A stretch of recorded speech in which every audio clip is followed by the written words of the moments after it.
Gracias. Bueno, espero que sí se escuche bien. Ya me ahorró una diapositiva aquí, Ivonne, ¿no? Nada más para agregar, yo soy de origen físico-matemático, ¿no? Entonces, tuve esa transición, digamos, hacia computación, ¿no? Hice mi licenciatura en ciencias físico-matemáticas, después en computación, perdón, en ingeniería eléctrica y después en computación, ¿no? Entonces, los temas que me gusta abordar, pues digamos que tienen componentes de esas áreas, ¿no? De matemáticas, computación, física, etcétera, ¿no? Entonces, por ahí, pues van a ver que aparecen a lo largo de las diapositivas, ¿sí? Y bueno, mis intereses de investigación así generales, bueno, ya lo comentaba Ivonne, pues es robótica móvil, ¿no? En el caso de robótica móvil, pues el robot tiene esa capacidad de trasladarse en el ambiente, ¿no? O sea, no está fijo en una ubicación, ¿no? A diferencia, por ejemplo, de los manipuladores, ¿no? Que muchas veces es lo primero que uno piensa, ¿no? Cuando le hablan de robótica, ¿no? La segunda área en la que, bueno, recientemente me he estado involucrando, pues es realidad virtual, ¿sí? Y aquí la idea es, pues, inducir, ¿no? A un comportamiento, o sea, un comportamiento objetivo a un organismo, ¿no? A un individuo, utilizando una estimulación artificial, ¿no? Y bueno, la meta es que ese organismo, ese individuo, pues no se dé cuenta de la interfaz, ¿no? Que está induciendo ese comportamiento, ¿no? Y finalmente, pues también trabajo en cosas de búsqueda en espacios métricos. Por ahí me van a ver manotear porque aquí tengo una pantalla y otra, ¿no? Pero bueno. Entonces, este es un tema también de investigación. Ustedes van a ver ahorita que está combinado en particular con la parte de robótica, ¿sí? Entonces, a grandes rasgos es lo que yo hago, ¿no? Y bueno, el primer tema del que les voy a hablar un poquito es planificación de movimiento, autoindexada, se llama así. Es un trabajo de un estudiante de maestría. Bueno, de hecho, después hizo también el doctorado aquí conmigo, ¿no? Fue una colaboración con el doctor Edgar Chávez, que si mal no recuerdo dio un seminario la semana pasada, ¿no? Entonces, a lo mejor ya están un poco también familiarizados con los temas que maneja Edgar, ¿no? ¿Sí? Y bueno, en este problema, pues vamos a formalizar un poquito para luego hablarles, ¿no? Ya qué fue lo que hicimos. Pues tenemos un piano, ¿no? Ahí que se ve en la figura, y queremos llevarlo de una posición a otra, ¿no? ¿Sí? Entonces, el problema de planificación de movimiento, pues consiste en encontrar la secuencia de movimientos, en este caso del piano, traslaciones, rotaciones que deben efectuar para que el piano llegue a la configuración, bueno, a la posición, a la fusión final, ¿no? Entonces, ustedes pueden cambiar el piano por cualquier otro tipo de robot y más o menos el problema va a ser similar, ¿no? Digo, hacia grandes rasgos, ¿no? Hay algunos detalles por ahí que hay que considerar, pero bueno, esa es la idea, ¿sí? Entonces, pues para resolver el problema, ¿sí? Y por ahí los que están en la clase de robótica conmigo tienen un déjà vu en este momento. Es, pues para resolver este problema usamos la noción de configuración, ¿sí? Entonces, una configuración pues es una especificación, ¿sí? de los puntos, o sea, del robot, en este caso del piano, con respecto a un marco de referencia eh, eh, fijo, ¿no? Entonces, usualmente pues es un vector de posiciones y orientaciones, ¿no? Entonces aquí cada una de estos posiciones y rotaciones del piano pues corresponde a una configuración y pues está denotada aquí, ¿no? Estamos modelando el piano como un cuerpo rígido, ¿sí? ¿Ok? Entonces, de manera general, el problema de planificación de movimiento, pues es encontrar, les digo, esta secuencia, ¿no? De configuraciones, el conjunto de todas las configuraciones posibles del piano, ¿sí? O sea, todos los movimientos que pudieran efectuar, traslaciones y rotaciones, es lo que se conoce como espacio de configuraciones. Y de ese conjunto, pues lo partimos en dos regiones, ¿no? Las que son configuraciones libres, o sea que si ustedes ponen el piano en esa posición y orientación, no va a estar colisionando con el ambiente. Y configuraciones obstáculo, ¿no? Donde si ustedes ponen el piano en esa posición y orientación, pues va a estar chocando, ¿no?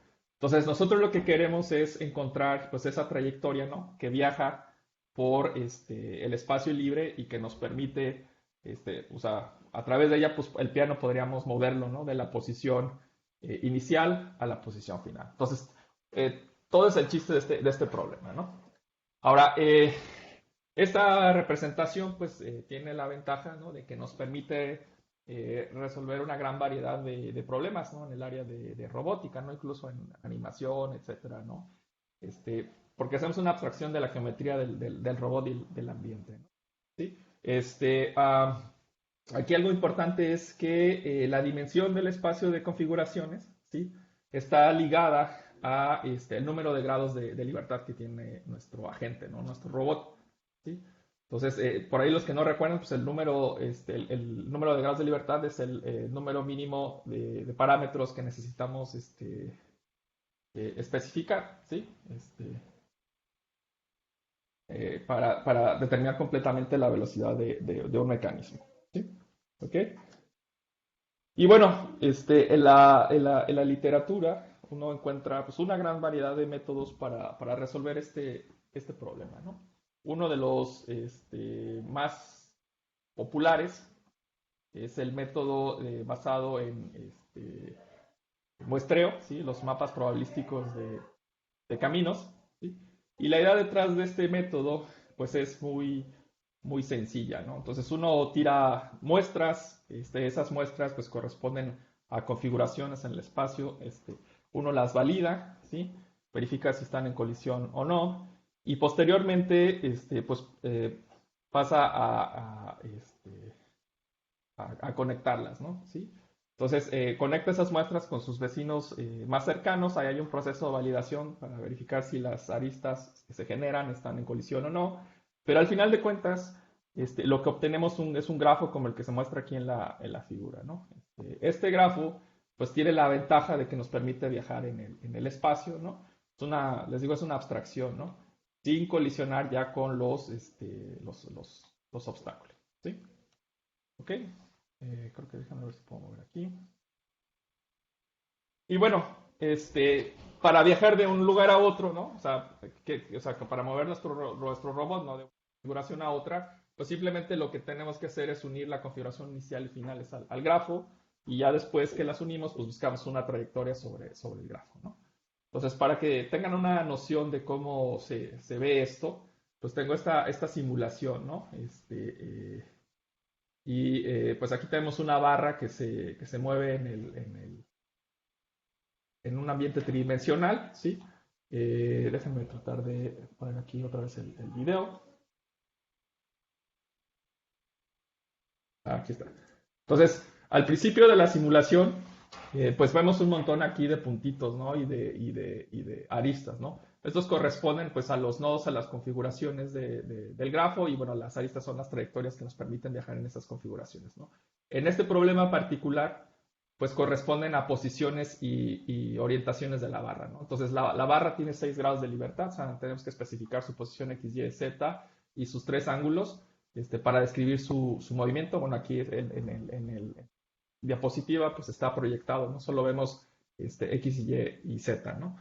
Pero pues ustedes pueden ver, ¿no? Ahí encontramos una trayectoria en el grafo, ¿no? Y ahí se ve cómo va, o sea, cada uno de los nodos que va visitando, pues es un movimiento, ¿no? Hasta que llegamos a la... Y bueno, y aquí es donde viene lo que hicimos con Angelo, ¿no? Esto que les comentaba, pues es así como algo general, ¿no? Ya está en la literatura. Como podrán ustedes notar en el algoritmo, bueno, perdón, en este método de la creación del grafo, pues hay dos componentes, ¿no?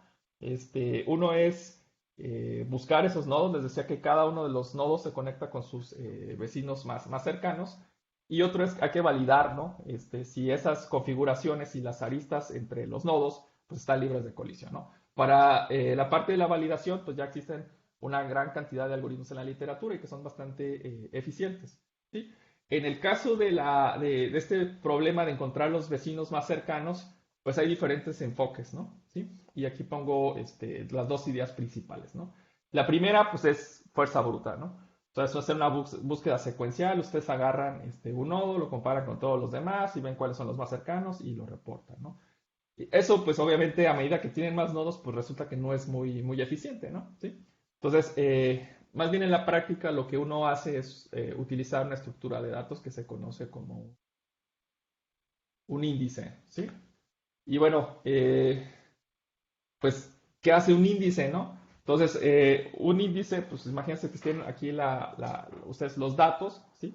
El índice así de manera general, lo que crea es una partición de los datos, ¿sí? En ciertas clases, donde esas clases agrupan a los datos de acuerdo a una cierta propiedad, ¿no? Recuerdan que les comentaba que en búsqueda secuencial pues tienen que comparar contra todos los elementos que tengan todos los nodos o todos los elementos que tengan en sus datos, ¿no? ¿Sí?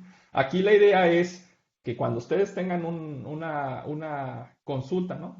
Quieren encontrar el vecino, o los vecinos más cercanos de un nodo en el grafo, pues ya no tenga que compararlos contra todos, ¿no? Entonces, utilizando esta partición, ¿sí? La partición que se muestra ahí en la figura, pues llega el elemento, dicen, este elemento tiene ciertas propiedades, entonces ese elemento, los que van a estar cerca de él, pues van a estar como en estas clases, ¿no? Entonces ya no tienen que verificar contra todos los elementos del conjunto de datos, pues eso es mucho más eficiente, ¿sí? Ahora, un algoritmo que es muy popular en la literatura y que probablemente hayan escuchado, se conoce como los KD-trees, ¿no? O estos KD-trees lo que hacen es, pues también una partición, o sea, siguen la misma idea general, ¿no? Crean una partición de los datos, pero esta partición está basada en hiperplanos, ¿no? ¿Sí? Entonces, en la práctica, pues funcionan bastante bien, ¿no? Es algo que se utiliza muchísimo, incluso en robótica, ¿no? Sin embargo, hay un problema con este tipo de métodos y en general con los índices, ¿no? Y bueno, eso se ilustra aquí en la gráfica de la diapositiva. A medida que ustedes incrementan la dimensión del espacio, ojo, me refiero al número de coordenadas que requieren para representar un punto, por ejemplo, en ese espacio y no tanto al número de elementos que tienen, ¿sí? A medida que incrementan la dimensión del espacio, pues los algoritmos basados en índices, pues tienden a acercarse al desempeño a la búsqueda secuencial y en algunas ocasiones pues ya tienden a ser peores, ¿no? Y aquí lo podemos ver. Para una dimensión del espacio 2, 4, 6, 8, pues el KD-tree es mucho más rápido que una búsqueda secuencial. A medida que van incrementando la dimensión, pues esta cosa ya no empieza a funcionar tan bien, ¿no? Hasta que de plano es mejor hacer búsqueda secuencial, ¿sí? Entonces, esto es un problema para robótica porque en robótica, pues, como les decía, esta noción del espacio de configuraciones, pues la dimensión del espacio de configuraciones está ligada a al número de grados de libertad del robot, ¿no? Entonces, si ustedes tienen un sistema, o sea, robótico, ¿no? Que tiene muchos grados de libertad y quiere utilizar un método, ¿no? Como el que les acabo de describir, pues, pues va a empezar o sea, va a tardar muchísimo, ¿no? Se va a hacer muy lento, o sea, no. Entonces, la pregunta aquí es, bueno, pues ¿cómo puedo hacer esto mejor, ¿no? ¿Sí? Y es donde viene la contribución de este estudiante, ¿sí? Entonces, aquí básicamente es un poco así, de manera simplista, pues tratamos de, como dicen por ahí, matar un pájaro dos pájaros de una pedrada, ¿no? Entonces, nuestro enfoque es pues sabes que no creas una estructura de datos, o sea, ustedes tendrían que crear ese índice para hacer esta búsqueda, ¿no? De los elementos que van conectando en el grafo, ¿sí? Pero dice, pues no la crees y además, pues ya sabemos que esa estructura, a medida que ustedes incrementan la dimensión, pues va a ser más mala, ¿no? Entonces no la crees y utiliza, perdón, el mismo grafo para hacer la búsqueda, ¿no? Entonces esta es como la idea novedosa en este trabajo, ¿sí? Y bueno, ¿cómo le hacemos? Voy a escribir así de manera general. Supongan que aquí tenemos el grafo, ¿sí? O sea, es un grafo que ya está conectado, sus vecinos, etcétera. Y pues quiero encontrar los vecinos de este nodo para conectarlo al grafo, ¿no? Que es el procedimiento que les acaba de escribir hace rato, ¿sí? Entonces, ¿cómo le hago? Pues aquí genero o sea, tomo un nodo de manera aleatoria en el grafo y pues calculo su distancia Perdón, me pasé uno. Ajá. Entonces calcula la distancia de este nodo al nodo que yo quiero conectar, calculo las distancias de los nodos que están conectados con este nodo, ¿sí? Y veo si alguno de ellos tiene menor distancia que la del nodo del que yo partí. Si alguno de esos nodos tiene menor distancia del nodo que yo partí, pues me muevo hacia ese nodo y digo, bueno, este es un elemento más cercano que todos los que están aquí, ¿no? O sea, me muevo al que tiene la menor distancia. Y pues aplico el procedimiento nuevamente, ¿no? O sea, agarro los vecinos, ¿no? Los que están conectados con este nodo particular, calculo las distancias, si hay varios que tienen menor distancia que pues muevo al que tiene la más chiquita de todas, ¿no? Entonces así, pues es un procedimiento como iterativo, ¿no? Es básicamente pues una búsqueda medio, lo pueden asociar a una búsqueda como de descenso de gradiente, ¿no? ¿Sí?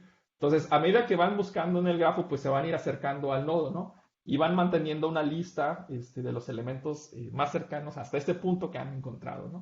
Entonces, al final de cuentas, pues con este método, les digo, pueden aproximar los vecinos más cercanos de ese nodo, ¿no? Bueno, aquí hay un poco más de iteraciones, ¿no?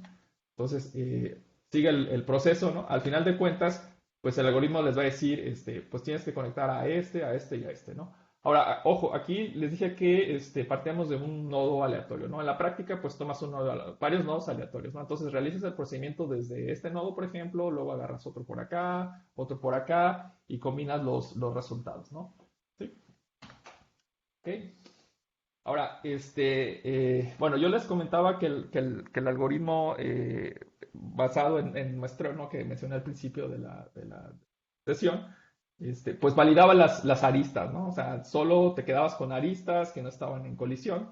Y en la práctica lo que hacemos es nosotros dejamos todas las aristas, ¿no? Porque las aristas, en realidad, todas las que tenemos en el grafo nos sirven para hacer la búsqueda, ¿sí? Entonces, cuando ya queremos encontrar una trayectoria en el grafo, es cuando hacemos el proceso de validación para descartar si las aristas están en colisión o no. Entonces, imagínense que aquí ya quiero viajar de esta configuración a esta otra configuración, pues encuentro esta ruta en el grafo, entonces esta es la que tengo que validar si está en colisión, ¿sí? Y bueno, nada más para que tengan una idea del desempeño del algoritmo, ¿sí? Aquí bueno, la creación de este grafo, ¿no? Para viajar en el espacio de configuraciones. Tenemos el número de nodos, ¿sí? El tiempo que le toma hacer la construcción, o sea, incluyendo ya la búsqueda de los cada vecinos más cercanos. Entonces, a medida que aumentamos el número de nodos, podemos observar que el tiempo, la búsqueda secuencial, pues se va a disparar, ¿no? Al mismo tiempo, el desempeño del KD-tree pues también se va haciendo cada vez más lento, ¿no? Estoy en un espacio de 12 dimensiones, ¿no? En cambio, estas dos, nada más para que tengan una referencia, es a un algoritmo basado en las ideas que les acabo de decir, ¿no? Entonces, sí tiene un mejor desempeño. Esta gráfica, pues, es para una dimensión mayor, 16, perdón, 20 dimensiones, ¿no? Entonces, aquí incluso pues se nota que hay una mayor separación en el desempeño entre los métodos basados en esta idea que acabo de escribir y los métodos tradicionales, ¿no? Y bueno, pues eso sería con respecto a este problema, ¿no? ¿Sí? Si a alguien le interesa un poco más, conocer un poco más sobre este problema, pues tenemos esta publicación, bueno, está la tesis de maestría de Angelo, sí, pero los resultados que les acabo de mostrar aquí así de manera muy, muy general, pues están publicados en este artículo, ¿sí? El siguiente problema del que les voy a hablar es el seguimiento de agentes en ambientes con obstáculos, ¿no? Entonces, este trabajo es un trabajo en conjunto con un estudiante de doctorado, se llama Eliezer del CIMAR, y bueno, un estudiante de maestría que ya se graduó y un par de colaboradores de ahí de CIMAR, ¿no? Entonces, y bueno, ¿cuál es el problema, no? Tenemos dos robots de manejo omnidireccional, tienen dos rueditas, cada uno de ellos, si las ruedas giran en la misma dirección, pues avanza o retrocede, si giran en direcciones opuestas, pues el robot va a girar el sitio, ¿no? Entonces, les decía, bueno, tengo esos dos robots, uno quiere mantener en vista al otro y se mueve en el ambiente, ¿no? Y para moderar el problema, lo que hacemos pues, es decir, bueno, suponemos que están en el plano, ¿sí? Entonces, y los robots tienen un sensor de rango omnidireccional. ¿Qué quiere decir esto? Que pueden ver 360 grados alrededor, ¿no? Y bueno, lo único que no pueden ver del ambiente pues son las oclusiones que le genera el mismo. Entonces aquí en la figura, en azul, tenemos lo que el robot puede ver, ¿no? Esta región se conoce como el polígono de visibilidad, ¿no? Está integrado por fronteras de los obstáculos, ¿no? Y déjame poner el láser. Ajá. Y estos ejes, ¿no? O sea, que son como la frontera de lo que está ocluido por los obstáculos, ¿no? Entonces, ¿cuál es el objetivo, no? El robot quiere salir del campo de vista perdón, el robot en rojo, ¿no? Que es el evasor, quiere salir del campo de vista del robot en azul. Entonces, pues tiene que tratar de llegar a algunas de las regiones aquí en amarillo, ¿no? Por otro lado, pues el que está en azul quiere mantenerlo dentro de ese campo de vista, ¿no? Entonces, la cuestión aquí es que este campo de vista pues no es fijo, ¿no? O sea, a medida que el perseguidor en azul se va moviendo, pues va cambiando la región visible para el perseguidor, ¿no? Entonces, la meta de los robots sería, pues, el que está en rojo, tratar de pasar a alguna de estas regiones en amarillo lo más rápido posible y antes de que el que está en azul pues le mueva esa región, ¿no? O sea, de hecho aquí en la figura, bueno, muestro estas dos regiones también. No es necesario como que el perseguidor, ¿no? En azul se mueva, digamos, en esta dirección completamente para taparlo, y no dejar que salga el evasor, sino simplemente llegar a unas regiones que se llaman regiones de prevención de escape. O sea, si ustedes, bueno, si el robot alcanza estas posiciones, pues lo que sucede es que alcanza a ver de los dos lados del ambiente, ¿no? Entonces ya no se puede escapar el evasor, ¿no? ¿Sí? Entonces, la idea detrás del problema es, bueno, calcular, ¿sí? Las trayectorias de tiempo mínimo para el evasor, para que llegue a algunas de estas regiones de oclusión, ¿sí? O sea, que salga del campo de vista del perseguidor, y las trayectorias de tiempo mínimo del perseguidor para alcanzar unas de estas regiones de prevención de escape, ¿no? O sea, donde se para y alcanza a ver del otro lado, ¿sí? Si el tiempo que le toma al evasor, ¿sí? Alcanzar estas regiones es menor que el del perseguidor en alcanzar esas regiones de prevención de escape, pues va a decir que el evasor va a salir del campo de vista del sensor, ¿no? Por otro lado, si eso no se cumple, pues entonces el perseguidor va a ser capaz de mantener al evasor dentro del campo de vista, ¿sí? Y bueno, nada más para que tengan una idea, para calcular esas trayectorias, tenemos que calcular las trayectorias de tiempo mínimo, ¿sí? Para los dos jugadores, utilizamos una metodología que se llaman árboles aleatorios de exploración rápida, ¿no?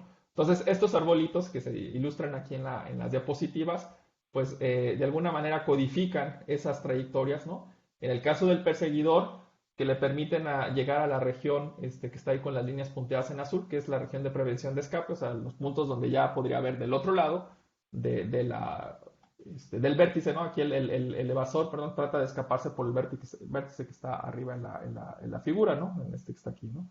Entonces, básicamente, pues la trayectoria de les digo, es moverse hacia esta región, la trayectoria del evasor para salir del campo de vista es moverse hasta detrás de esta esquina, ¿no? O sea, ocultarse aquí por la esquina. En este caso, pues el evasor sí es capaz de alcanzar esta región y salir del campo de vista del perseguidor, ¿no? Antes de que el otro llegue a la región que le permitiría conocer todo el ambiente, ¿sí?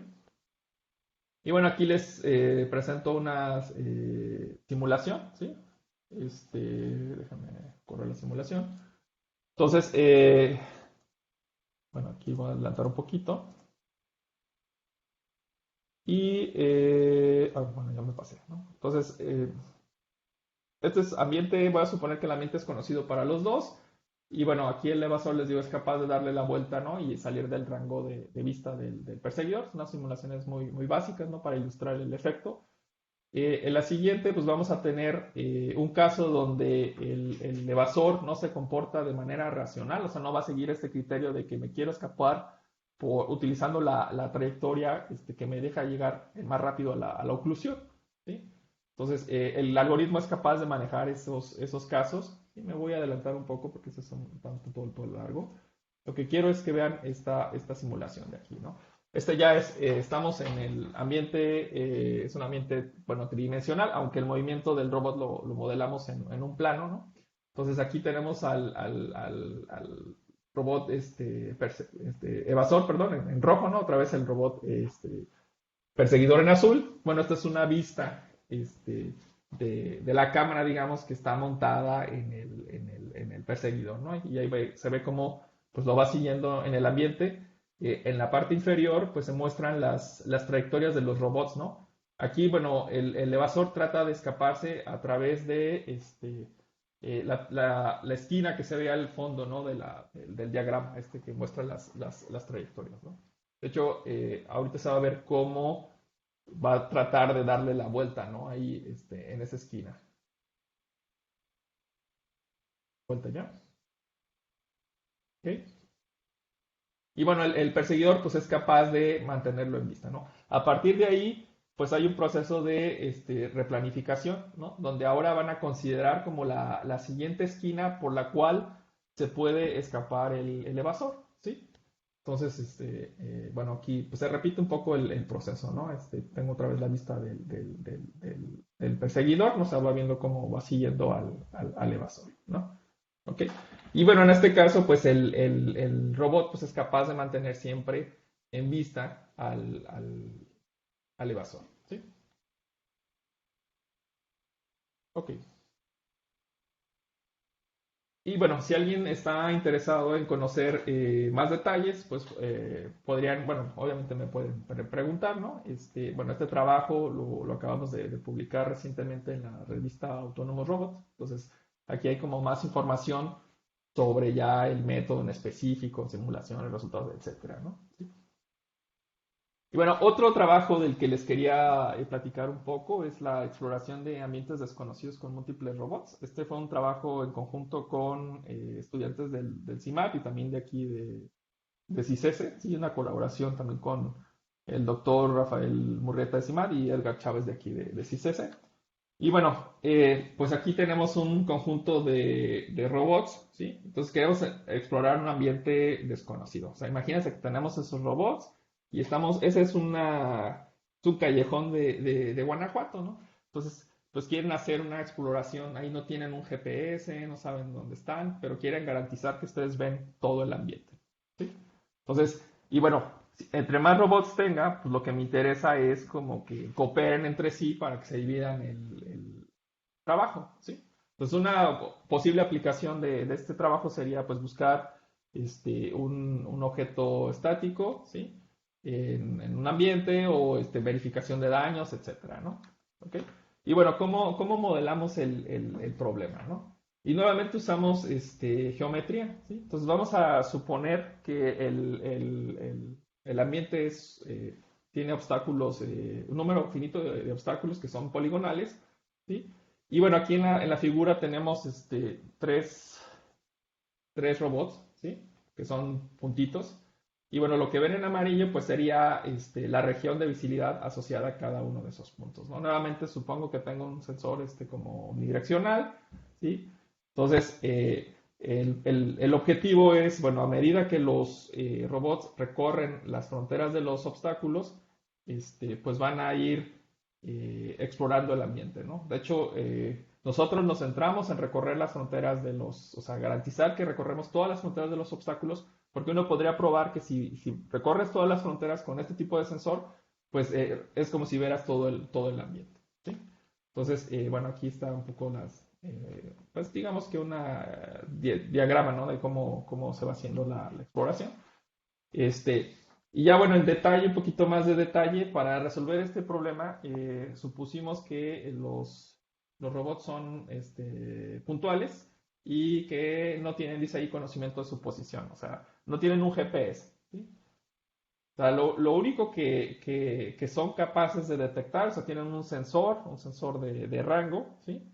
Y son capaces de detectar, perdón, las discontinuidades en las mediciones de rango, ¿no? ¿Sí? Y esas discontinuidades son las que van a utilizar para guiar el proceso de búsqueda en el ambiente. Y aquí en la figura, pues se ilustra un poco esto, ¿no? Entonces tenemos nuestro robot, tenemos nuestro sensor de rango.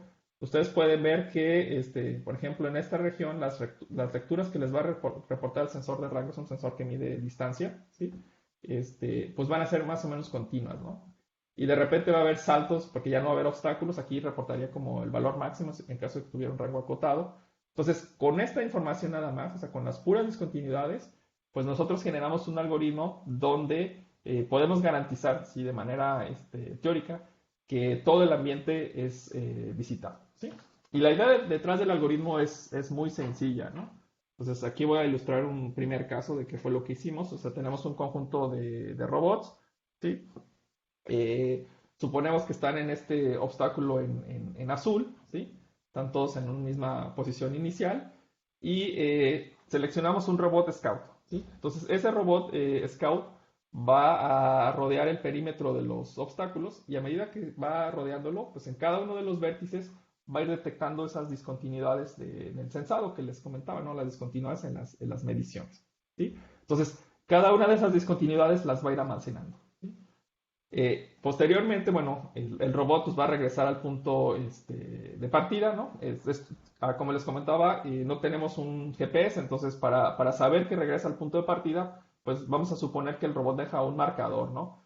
Ahí en el piso, por ejemplo, y que cuando termina su recorrido vuelve a ver ese marcador, ¿sí?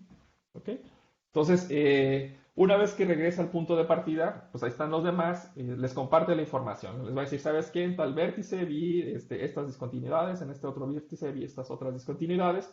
Entonces, al conjunto de robots, pues empiezan a repartir la información, ¿no? Entonces, unos de ellos se van a ir a un obstáculo, otros se van a ir a otro obstáculo, etcétera, ¿no?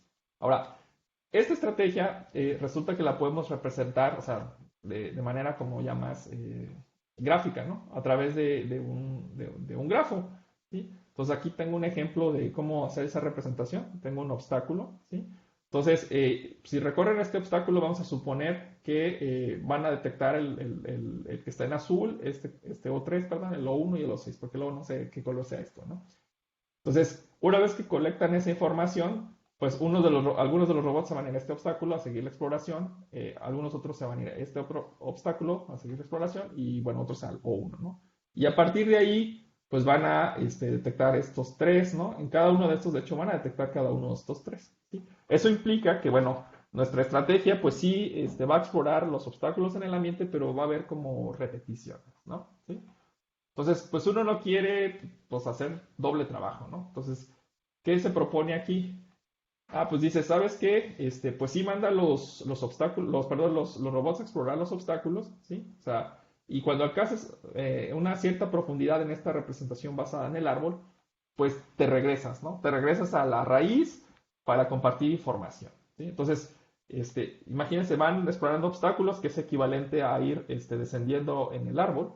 Luego alcanzan ese nivel como la cota, digamos, regresan a un nodo inicial, reparten la información, dicen tú vas a irte a tal, tal, tal, tal, y pues continúa la exploración, ¿sí? Entonces, a grandes rasgos, esa es la estrategia que estamos utilizando para resolver este problema.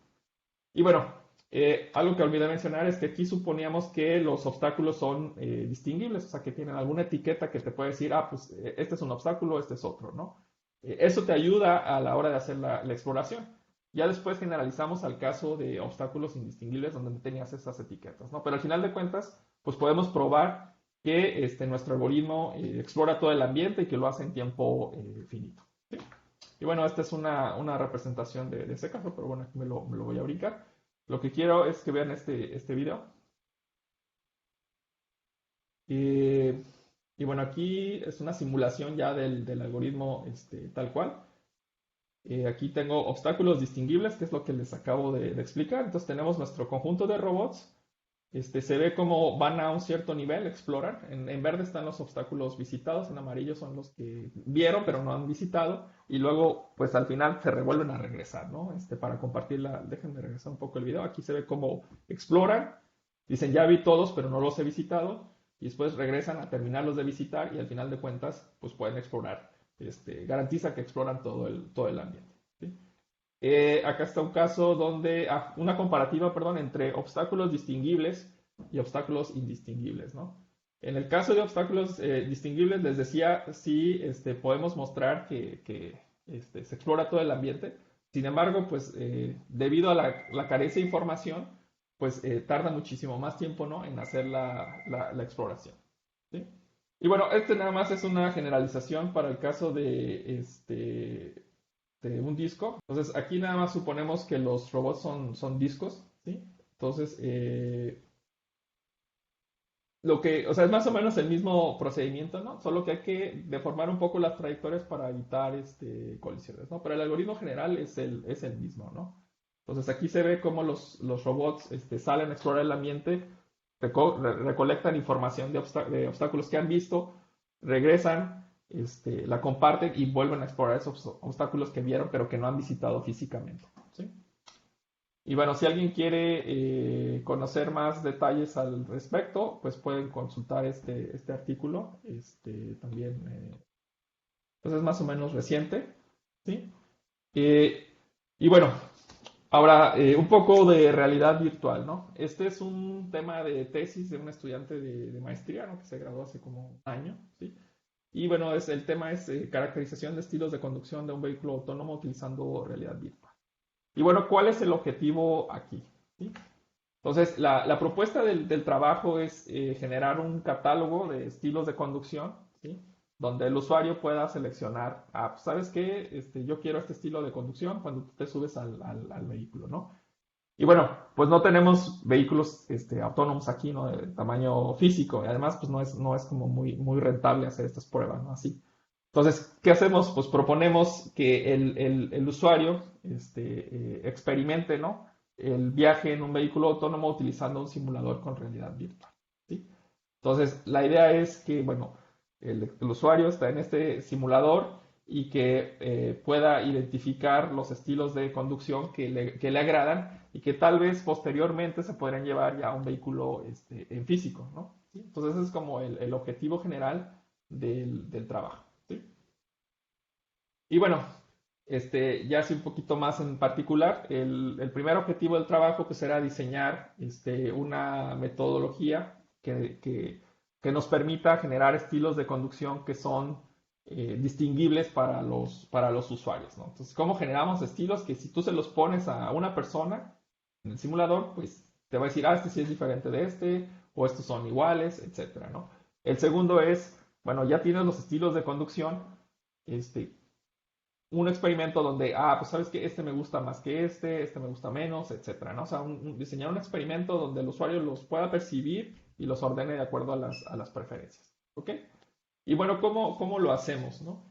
La idea central es, bueno, estos vehículos autónomos pues tienen un controlador, ¿no? Que es el que gobierna el volante y el acelerador, ¿sí? Entonces nosotros proponemos generar los estilos de conducción basados en los controladores que están reportados en la literatura, ¿no? Entonces, la idea básica es, bueno, estos controladores tienen un conjunto de parámetros, ¿no? Que uno puede manipular y, bueno, de acuerdo a cómo los manipulas, pues el vehículo se va a comportar de diferente manera, ¿no? Entonces, lo que queremos hacer es crear una partición del conjunto de parámetros de los controladores, de tal manera que si ustedes agarran elementos de una región de la partición, imagínense que agarran esta región, esos parámetros, pues les van a producir trayectorias que son parecidas, ¿no? O sea, el usuario percibe las trayectorias cuando está en el viaje, ¿no? Te va a decir, pues sabes que estas trayectorias son parecidas. Si agarran otra región del espacio de parámetros de los controladores, pues les va a producir trayectorias que son diferentes, ¿no? ¿Sí? Entonces, esa es como la idea básica detrás de este método, ¿sí? En particular, nosotros lo que hicimos fue utilizar algo que se conoce como tiempo a colisión, ¿sí? Y bueno, aquí está la definición, es el tiempo necesario para colisionar con el objeto de enfrente si se mantiene a velocidad constante, ¿sí? Entonces, tenemos un experimento donde van dos carros en una carretera y, bueno, uno va un vehículo líder, ¿no? El pasajero va en el vehículo de atrás que va siguiendo al otro y la idea es manipular el tiempo a colisión y verificar si o a través de esas modificaciones el usuario siente que es mejor un estilo de conducción que otro, ¿no? ¿Sí? Y bueno, pues para hacer esto, pues primero diseñamos un experimento, ¿no? Donde calculamos la variación mínima, ¿sí? Que uno tiene que hacerle al parámetro asociado a este tiempo a colisión para que el usuario pues perciba un cambio en las trayectorias del carro, ¿sí? Y posteriormente, pues hicimos un experimento donde ya a partir de esa diferencia mínima, ¿no? Generamos diferentes estilos y se los damos al usuario para que los seleccione, ¿no? El que le guste más en base a su preferencia. ¿Sí? Y bueno, mi estudiante, bueno, que hizo este simulador, pues utilizó Unreal Engine, que yo creo que algunos de ustedes ya no lo han escuchado, ¿sí? Entonces el carro pues está modelado a través del motor de física de NVIDIA, ¿sí? Y lo que hacemos es que tenemos un controlador, que se encarga de manipular la aceleración del carro, ¿no? ¿Sí? Y un controlador que se encarga de manipular el volante del automóvil, ¿no? Ahora, el controlador, bueno, es uno que se llama IDM, pues les da un valor de aceleración, pero realmente el motor de física lo que requiere pues es el valor o sea, de qué tanto presionas el pedal de freno, qué tanto presionas el acelerador. Entonces, hay perdón, tuvimos que hacer un controlador de bajo nivel que hace esa conversión entre lo que te da el controlador IDM de alto nivel, ¿no? Es el que te dice frena o acelera de acuerdo a qué tan lejos o qué tan cerca estás del carro. Y luego esa información la traducimos con el controlador de bajo nivel y ya le decimos al vehículo, ¿sabes qué? Tienes que presionar tanto el freno, tanto el acelerador. ¿Sí? Y bueno, aquí les muestro pues unos screenshots, ¿no? del simulador. Ustedes, bueno, imaginen, la verdad es que esto no hay como ponerse el casco, ¿no? Porque es donde está la idea de realmente del alcance de las cosas, pero eh, te pones el casco y bueno, la vista que vas a tener es algo como lo que se ve en la figura de la izquierda, ¿no? O sea, de hecho tú puedes voltear, vas a ver el interior del vehículo, enfrente vas a ver el que vas a seguir, ¿no? Entonces, pues el usuario pues va a sentir como que va en el vehículo, ¿no? Y entonces la idea es pues caracterizar, ¿no? Por ejemplo, ese proceso de frenado, ¿no? De cuando alcanza el de adelante, si se le acerca mucho, si no se le acerca mucho, etcétera, ¿no? Entonces esa es como la idea general del simulado.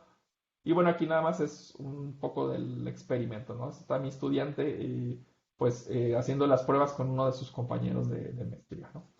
Y bueno, este trabajo está actualmente en revisión, ¿sí? Pero bueno, si alguien quiere más detalles al respecto, pues me puede contactar. Y finalmente voy a hablar sobre corrección y seguimiento de posición en ambientes virtuales. De hecho, un estudiante acaba de graduarse con esto, ¿no? Ahorita en la mañana. Es un trabajo realizado por Mauricio. Y bueno, la idea aquí es que uno de los componentes fundamentales de realidad virtual es el sistema de rastreo, ¿no? Entonces uno quiere que lo que tú te muevas en el ambiente físico, ¿no? Por ejemplo, yo me moví 3 pasos, pues el sistema de realidad virtual también el ambiente virtual, pues lo interprete como que tú te moviste 3 pasos, ¿no? O sea, si no hay esa correspondencia entre lo que tú te mueves en el ambiente físico y lo que te mueves en el ambiente virtual, pues te vas a sentir mal, ¿sí? Y bueno, los sistemas de realidad virtual resuelven este proceso, este problema o sea, transformar o seguir el movimiento, ¿no? Y llevarlo al ambiente físico, al ambiente virtual, utilizando varios sensores, ¿no? Entonces, estos sensores se pueden clasificar entre sensores estereoceptivos y sensores propioceptivos, ¿sí? La diferencia es que los estereoceptivos utilizan información exterior, ¿no? del ambiente, o sea, como cámaras, láseres, etcétera, para hacer la estimación, y los propioceptivos utilizan información de unidades inerciales, ¿no? ¿Sí? Y bueno, ¿qué es la cosa aquí, no? Si uno quiere estimar la posición a través de únicamente sensores propioceptivos, que son más baratos, más pequeños, etcétera, pues va a encontrarse que hay una discrepancia, o sea, a medida que van haciendo la estimación, pues hay una discrepancia entre la estimación que hace el sensor, ¿sí? Y la estimación, o perdón, el movimiento real del usuario, ¿sí? Entonces, para corregir esa discrepancia es donde se utilizan los sensores estereoceptivos, ¿no?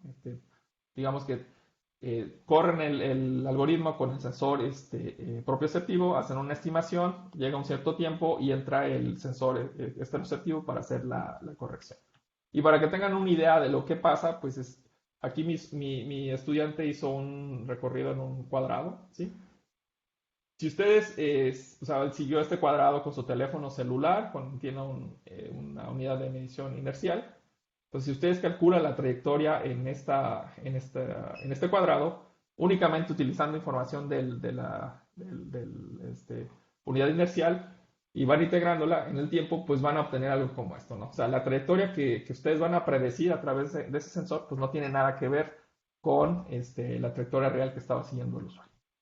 Y bueno, para resolver este problema, pues lo que hizo mi estudiante es tratar de corregir la estimación de la posición que hace la unidad de medición inercial utilizando redes neuronales, ¿no? Entonces, a estas redes ustedes les dan como entrada los valores de las unidades de medición inercial y les dan una predicción de la posición del usuario, ¿no? Del casco, ¿sí? Y bueno, aquí está una imagen de una trayectoria real y una predicción a través de la red. Como pueden ver, digo, tiene errores, pero pues esta predicción es mucho mejor que lo que les acaba de mostrar anteriormente, ¿no? Donde pues sí la trayectoria ya no tiene sentido, ¿ok? Y bueno, ya para concluir, les voy a hablar un poco sobre temas de tesis, por si alguien está interesado en trabajar en algo de esto. Entonces, digo, estas son algunas propuestas, ¿no? Siempre hay, pues, flexibilidad a la hora o sea, si alguien llega y yo tengo una propuesta de tesis, pues se puede discutir, ¿no? El primero de ellos es algoritmos de navegación y localización en interiores para robots. Aquí, pues, la mayoría de los algoritmos de navegación requieren un GPS, ¿sí? Para hacer la localización del robot en el ambiente, ¿no? Pero pues si uno está en interiores, pues esto no funciona, ¿no? Entonces, el objetivo general del trabajo, pues, es desarrollar técnicas robustas, ¿no? Que a lo mejor utilicen ahora estas nuevas ideas de aprendizaje máquina, ¿no? Para hacer la estimación de la posición del robot en interiores, ¿sí?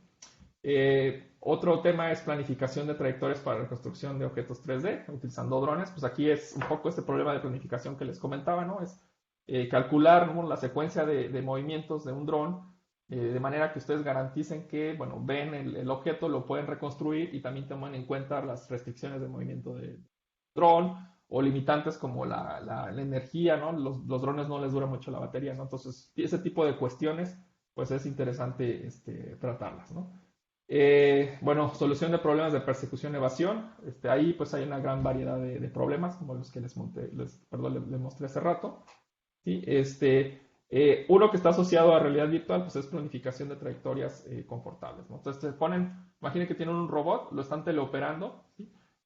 Y el usuario se pone el casco y está viendo lo que está haciendo el robot, ¿no? Ahí en el ambiente, ¿sí? Entonces, el problema es que el robot no se puede mover así, por ejemplo, hacer movimientos muy bruscos, porque el que tenga el casco, pues de repente se va a empezar a sentir mareado, ¿no? O sea, por un lado va a sentir que se está moviendo el robot, o sea, la vista le va a decir, ¿sabes qué? Estoy percibiendo que el robot se está moviendo, pero el oído interno te dice, ¿sabes qué? Está sentado y entonces pues, eso genera cierto disconfort.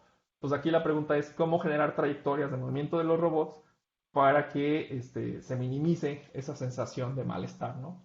A la hora de estar teleoperando el robot. Y bueno, problemas de persecución y evasión con múltiples jugadores. Bueno, aquí hay también una gran variedad. Eh, Preguntas como, ¿qué pasa si tengo más perseguidores? ¿Es más fácil mantener en vista a un evasor? Si lo quiero capturar, si lo quiero buscar, etcétera, ¿no? Entonces, hay muchas cosas que se pueden discutir aquí. Y bueno, para cerrar, pues esta es una foto de cada uno de mis colaboradores, a los de la fila, de la parte de arriba, pues son estudiantes, ¿no? Los de la parte de abajo, pues ya son colegas, ¿no? Pues siempre pueden ponerles ahí una cara, ¿no? A la gente que ha estado trabajando contigo. No sé si tengan alguna pregunta. De mi parte sería todo. Ok, una pregunta con respecto al primer proyecto que mencionó. Ajá. Era básicamente el de camino más cercano a través de un grafo. Pero el grafo final o el destino, en particular, ¿tiene algún eh, punto en específico de llegada o se define simplemente porque ese nodo en particular fue el más cercano al nodo anterior? O- No, tú puedes definir, o sea, la idea el grafo lo puedes ver como un mapa de carreteras, ¿no? Siempre hago esa analogía, ¿no? O sea, el grafo nada más es como una abstracción que ya dices, por aquí puedo moverme y no hay riesgo de que colisione con los obstáculos en el ambiente, ¿no? Y ya tú, como en la carretera, ¿no? Imagínate que tú te vas a subir aquí a la carretera que está enfrente de CICES y vas a llegar, no sé, a Playa Hermosa, ¿no? Entonces, pues tú lo que haces es, mi punto de partida, ¿cuál es el nodo más cercano en el grafo? Y me conecto a ese punto de partida.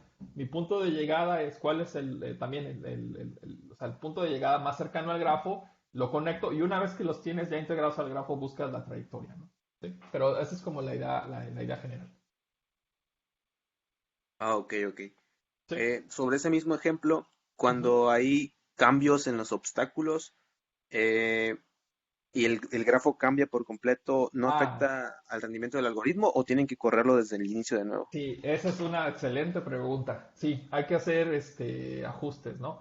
Aquí estábamos, bueno, aquí se supone, bueno, el problema como tal supone que los obstáculos son estáticos, ¿no? Pero sí, hay métodos o técnicas, ¿no? Para estar actualizando el grafo a medida que hay cambios en los obstáculos, ¿no? En la práctica no tendrías que reconstruir todo el grafo porque eso cuesta mucho, ¿no? Entonces, uno se centra más bien como en esas regiones donde hay cambios, ¿no? Ujú. Pero sí, sí se puede hacer. Ok. Ujú. Mi penúltima pregunta es, bueno, mi última pregunta es, uno de los temas finales de tesis mencionaba de evasión, persecución, utilizando aprendizaje por refuerzo. Eh, Ujú. ¿En ese plano piensan ocupar alguna especie de aproximador o tienen, todavía no tienen establecido qué algoritmo ocupar? O No, no sé eso es cómo. todavía un poco abierto, ¿no? Ah, ok. Sí. Ajá, pero sí se puede usar aproximadores. De hecho, bueno, aquí en computación, también está de moda lo de deep learning, ¿no? No sé si hayas escuchado aprendizaje por refuerzo profundo. Entonces, también se puede utilizar unas técnicas de ese estilo, ¿no? O sea, la idea sería, un poco analogía de estos juegos que yo creo que a lo mejor has escuchado por ahí, de Atari, ¿no? Que aprende la red a moverlos, ¿no? O a manejar un Ujú. carro en una carretera. Entonces aquí sería como hacer que aprenda a capturar a la otra entidad o a buscarla, ¿no? A mantenerla en seguimiento, ¿no? Esa sería como la idea Uy, general. Ujú. qué interesante, qué padre. Sí, es que, ok, está interesante. Este, no, pues nada más tengo esas tres preguntas. Ujú. Ok. Y bueno, el otro nada más, como vi que en uno de los problemas que mostró, creo que el tercero, el de explorar los escenarios tomando como referencia los polígonos, que son, ajá, los polígonos, Ajá, tuvieron un mejor rendimiento cuando los polígonos estaban etiquetados y uno no tan bueno cuando los ajá. polígonos no están etiquetados. Digo, no sé qué tan complejo puede ser, pero se podría ir etiquetando los obstáculos conforme vas avanzando y ir pasando esa información a los demás Sí, agentes. ese podría ser otro enfoque, ajá. Sí, sí, podrías Ah, hacer ok. algo así, ¿no? Nosotros, o sea, teníamos como nada más, algo binario, ¿no? O estabas etiquetado o no estabas etiquetado, ¿no? Así ya. Entonces, pero sí podrías hacer algo de ese estilo, ¿no? Decir, ¿sabes qué? Pues ya vi lo etiqueto, ¿no? Ya no tengo que volver a visitarlo, ¿no? O sea, realmente Ujú. el otro, el verdadero problema es que tendrías que ir a visitarlo, o sea, cada vez que te marque que tienes que ver si ya lo exploraste, tienes que ir a visitarlo físicamente para detectar algún tipo de marca que dejaste ahí que te diga que ya lo exploraste, ¿no? Lo interesante de esto es que a pesar de que tienes esa cantidad, o sea, realmente si te fijas es muy poca información, ¿no? Pero a pesar de eso, mm, puedes garantizar que vas a explorar todo el ambiente, ¿no? Y se va a hacer en tiempo finito, o sea, que el algoritmo no va a estar ahí ciclado, ¿no? Sí, sí, Ujú. claro. Ok. Bueno, muchas gracias. Muy, muy, muy bonita presentación. Muchas gracias. Gracias. ¿Alguna otra pregunta? Sí, por aquí. Ajá. Sí, adelante. Cuando mencionaba los robots que recorrían un ambiente desconocido, Ajá. recuerdo que mencionó que se podía utilizar más de un robot para Sí. explorar este ambiente. ¿Cómo se coteja luego o sea, como los dos mapeos que hicieron bueno, tantos mapeos como se han hecho? Esa es una buena pregunta, ¿no? Cuando tienes obstáculos distinguibles, pues sí puedes decir, pues se coteja y dice, yo vi tú vi hay intersección, pues esto ya no hay que, o sea, volverlos a hacer, ¿no? O tú te los repartes, ¿no? Si no tienes obstáculos distinguibles, ahí sí no te sale. O sea, tendrías que dejar como algún tipo de marca en el obstáculo física, ¿no? Así de, y tendrías que ir a verificarlo, o sea, tienes que ir a ese obstáculo a verificar que ahí está la marca, ¿no? Por eso es más lento. ¿Sí? Pero imagínate que cada robot, en el caso distinguible, guarda una especie de lista, ¿no? De las discontinuidades y los obstáculos asociados a esas discontinuidades, entonces sí se podrían comparar, ¿no? Ujú. Ok. Sí. Otra pregunta que tenía era para la tesis de maestría del estudiante que mencionó, del Ajá. ambiente en 3D. Sí. Mencionó que utilizó el motor de gráficos Unreal, ¿no? Ah, Unreal sí, sí, Engine. el de caracterización de estilos de conducción. Ajá, el del simulador de realidad virtual, te refieres a eso, ¿no? Sí, sí, perdón. Ajá. Eh, el estudiante hizo algún estudio previo que se pueda ver en cuanto a por qué utilizó Unreal Engine, por qué no utilizó otro motor como, no sé, Ah, sí, sí. Mira, Unity. original. Ajá, perdón. Sí, sí, no te dejé terminar. Perdón. Ajá, sí, no sé si tienes algo más ahí de la pregunta. Sí, sí, no, eso sí es una comparación que alguien Ajá. pueda verificar para como alimentarme de esa idea. Sí. Mira, en realidad te cuento un poquito cómo estuvo la historia. Hay un simulador de vehículos autónomos que está así súper completo y todo, ¿no? Y es open source que se llama Carla. Entonces, originalmente él intentó usar ese simulador, ¿sí? El problema es, bueno, este simulador también lo puedes conectar al casco de realidad virtual. El problema fue que no le daba el frame rate necesario como para que se sintiera la experiencia así como más inmersiva, ¿no? En el casco, ¿sí? Entonces, por eso optó por moverse al Unreal Engine porque tienes como más control. De hecho, en realidad virtual hay como dos plataformas que son las que más se utilizan, ¿no? Uno es el Unity, que es más fácil de implementar, creo que eso hace Sharp, no me acuerdo exactamente, y está el Unreal Engine. La ventaja del Unreal Engine es que tienes como más control sobre lo que vas a hacer, ¿no? O sea, sí requieres como más conocimiento técnico para utilizarlo, pero te deja hacer mucho más cosas. Entonces, por eso utilizó ese motor, ¿no? Eso fue un tema de personalización de la aplicación que quería hacer. Sí, sí, Ok. te digo, más que nada fue el frame rate, o sea, que el otro no le daba el máximo que podía dar el casco, ¿no? Entonces, sí decía, y sobre todo porque, o sea, te pones el casco y pues va el carro moviéndose, ¿no? Entonces, si el frame rate no es muy alto, pues vas a sentir como que se va cortando, ¿no? Entonces ahí la verdad es que entre más, o sea, eh, si tienes un frame más alto, perdón, pues va a ser como más fluida la experiencia, ¿no? Entonces por eso optó por el otro, ¿no? O sea, no fue, o sea, porque él vio, ¿sabes qué? Este me da más, pues voy a usar esto, ¿no? O sea, Ok, entiendo. Muchas gracias, eso sería todo. ¿sí? ¿Alguna otra pregunta? Hola, doctor, buenas tardes. Hola. Sí, Primero que nada, muchas gracias por la plática. Tengo una duda, dos preguntas respecto a la rama de la realidad virtual. Primero ajá. que nada, ¿qué tipo como de regímenes se tiene que cumplir para que algo que nosotros intentamos realizar en realidad virtual o como teleoperación sea aprobado, ¿no? Por ejemplo, eso es de, a lo mejor pienso yo en una cirugía teleoperada o en Ajá. eso de los carros autónomos, o sea, qué tanto tiempo se puede llevar a cabo para poder permitir que eso sea una operación pues teleoperada, ¿no? Por ejemplo. O sea, qué tantos niveles de seguridad se tienen que aprobar y qué tantos Ah, ensayos. sí, la verdad es que ahí no sé bien, te soy honesto, ¿no? O sea, de teleoperación, ¿no? Sí, eso no. Ujú. O sea, no sé Y, cuáles sean los requisitos y los tiempos y esas cosas, ¿no? En nuestro caso, pues era un poco explorar, ¿no? Más bien, bueno, eso de teleoperación, de hecho, pues todavía no es un posible tema de tesis, ¿no? Hay trabajos que sí hacen teleoperación, pero pues todavía son como pruebas, digamos, no hay todavía ay, lo voy a ya implementar en un sistema real, ¿no? Que sí, habría que hacer esa validación, ¿sí? O sea, en ese sentido, ¿no? Acá es más todavía como exploratorio el asunto. ok. Y respecto al tema de persecución, de evasión, Ajá. hemos estado, bueno, lo que nos platicó y lo que hemos conocido, es persecución casi casi en el plano. No se ha manejado persecución, por ejemplo, ya con obstáculos o con niveles, con altura, o sea, con profundidad. Sí, sí hay, no, no hay muchas cosas, pero sí hay. De hecho, el método este que les mostraba, ¿no? Donde van los dos robots y van siguiéndolo, lo podría uno extender a un caso tridimensional, donde tienes colinas y cosas así, ¿no? Una de las cosas que había que hacer, bueno, si recuerdas ahí, dije que estaba basado todo en esta noción del polígono de visibilidad, ¿no? O sea, de lo que puedes percibir. Entonces, lo primero es que habría que extender esa noción del polígono de visibilidad en 2D a 3D, ¿no? Eso ya está hecho y es más o menos sencillo, ¿no?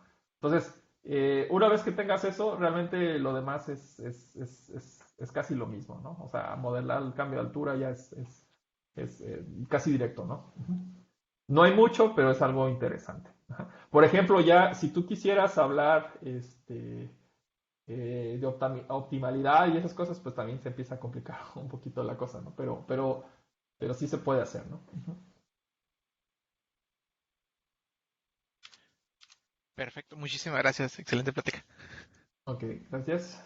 El Centro de Investigación Científica y Educación Superior de Ensenada, Baja California, del Departamento de Ciencias de la Computación, otorga la presente constancia al Dr. Ubaldo Ruiz López por la partición del seminario del